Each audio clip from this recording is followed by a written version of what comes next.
Smart Business. Seperti itu, ketemu lagi bersama saya Daryl Adam dalam podcast Smart Business. Seperti biasa kita akan ajak Anda untuk menggeluti dan memahami tentang esensi sebuah bisnis ya. Konon kabarnya kalau kita nggak punya modal kuat, udahlah nggak usah mulai bisnis. Utang aja untuk minta dananya, terus dikumpulin, diolah dan jadi modal hingga bisnis Anda bisa berjalan. Tapi ternyata hal itu mengundang pro dan kontra. Sekali lagi kita perlu disclaimer, ini pro dan kontra ya, yang positif. Untuk itu kita lengkapi tentang pemahaman ini bersama dengan Mr. Logika. Beliau adalah pemilik bisnis juga, pengusaha juga, penulis buku juga, dan ekspertis di bidang logika. Tepat di sebelah kiri saya. Assalamualaikum. Waalaikumsalam. Gimana, sehat? Alhamdulillah, tetap optimis. Bisnis syukur. gimana, lancar ya? Alhamdulillah. Sekarang lagi bisnis apa? Kalau sekarang lebih bisnis ke tepatnya di dunia distribusi. Oke. Jadi kita ada produk, kita megang produk, kemudian kita distribusikan penuh manfaat. Itu aja sih. Oke, tapi sebentar. lebih dari itu. Kita urutin dulu ya. Oke. Awal pertama kali memulai bisnis, Mr. Logika ngelakuin apa? Kalau awal dalam rangka awal banget apa awal belakangan nih? Awal banget. Kalau awal banget memang itu awal-awal untuk pembentukan mental sih lebih ke mentalnya lebih dulu. ke mental, tapi memang di dunia lebih ke dunia perdagangan sih.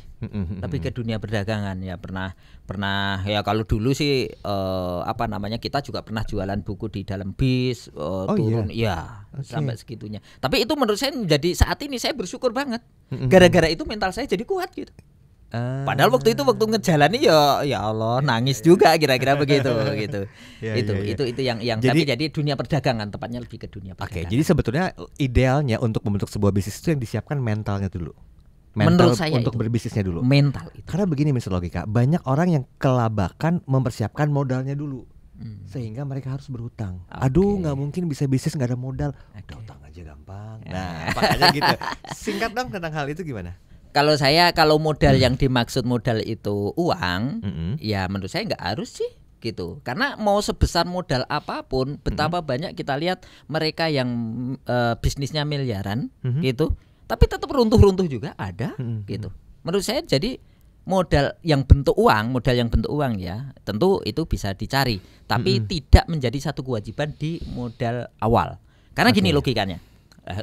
Jadi logikanya, jadi Mr. Iya, jadi ada logika kan? Logikanya, ketika kita baru memulai sesuatu, saya belum menganggap seseorang expert di bidang itu. Namanya juga memulai, gitu. Kalau itu sudah dibebani hutang, bagaimana kita mikirin bisnis, mikirin utang? Jadi menurut saya itu beban yang sebenarnya kita mikirin bisnis untuk running saja itu butuh pemikiran yang ekstra. Iya, energinya mesti kuat ya. Belum ngapa-ngapain kita sudah diudak-udak sama utang. Betul. Gitu. Terus bagaimana kita mau gede gitu? Itu sih. Tapi mungkin nggak bisnis tanpa utang? Kalau mungkin nggak, menurut saya mungkin dan menurut saya itu modal yang bentuk uang tadi tanpa utang itu harusnya menjadikan pilihan, gitu. Supaya kan gini, kalau kita ada utang, bebannya itu setidaknya itu ada dua.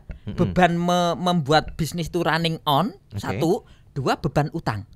Tapi kalau tanpa utang itu kita bebannya hanya satu, yaitu bagaimana bisnis ini running on. Tantangannya adalah bagaimana uangnya nggak ada, gitu tadi kan pertanyaannya.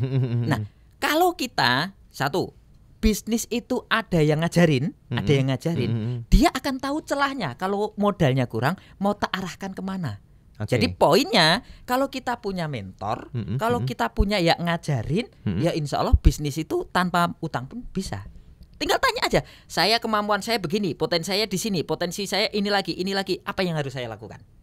Dia akan ngasih unjuk tuh, karena ada mentor tadi. Jadi nggak harus utang.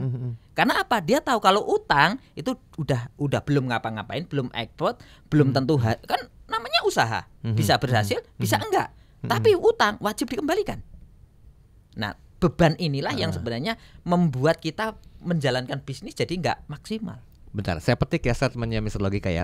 Utang itu kan sesuatu hal yang harus ditanggungjawabkan. Yes. Setidaknya ada stigma yang mengatakan begini loh. Kalau kita berani ngutang, otomatis kita berani untuk bertanggung jawab atas hal baru. Mencicil utang itu. Oke, tahan dulu sampai situ.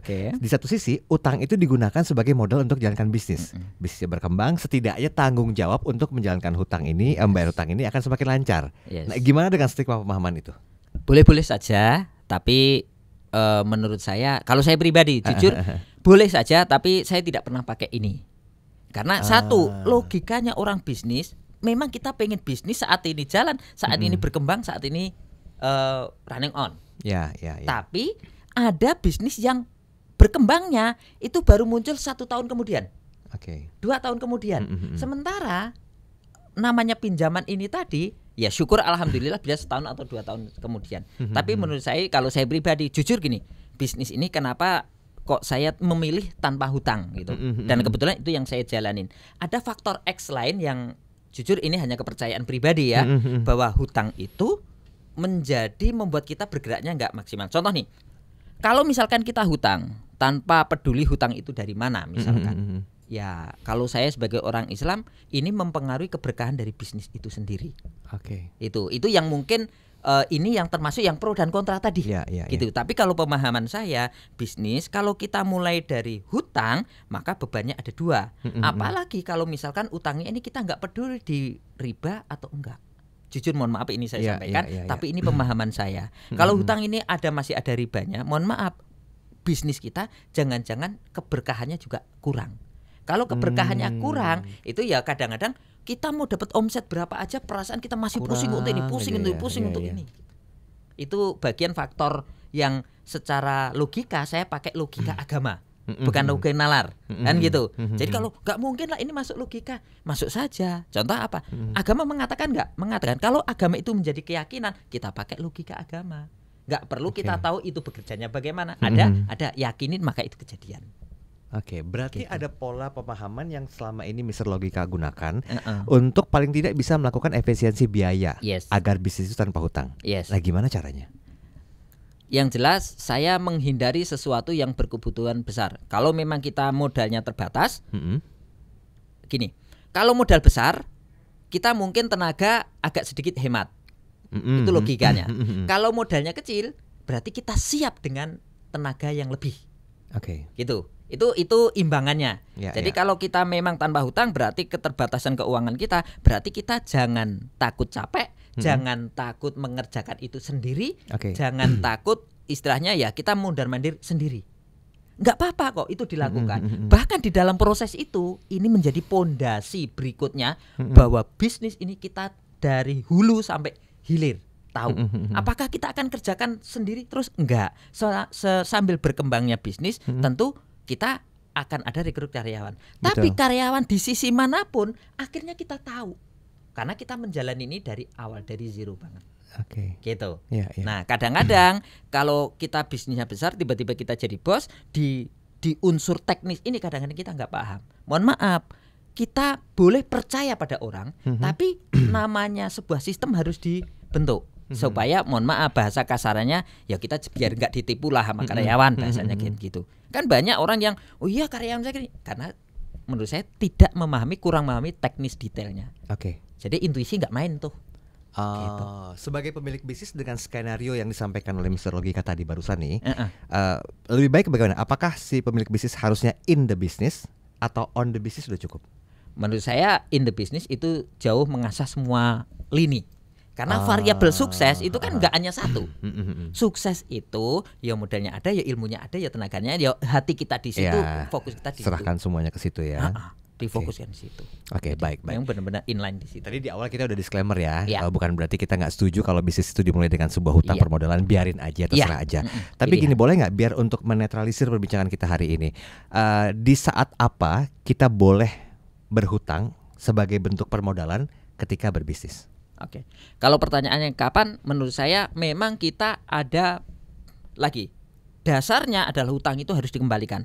Itu dulu. Nah, kalau itu untuk bisnis itu ada 2 kemungkinan, berhasil dan belum.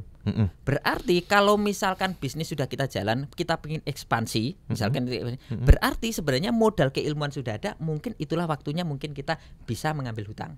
Karena apa? Ini sudah terbukti dulu, sudah running. Running 1 berarti kita bisa yang kedua.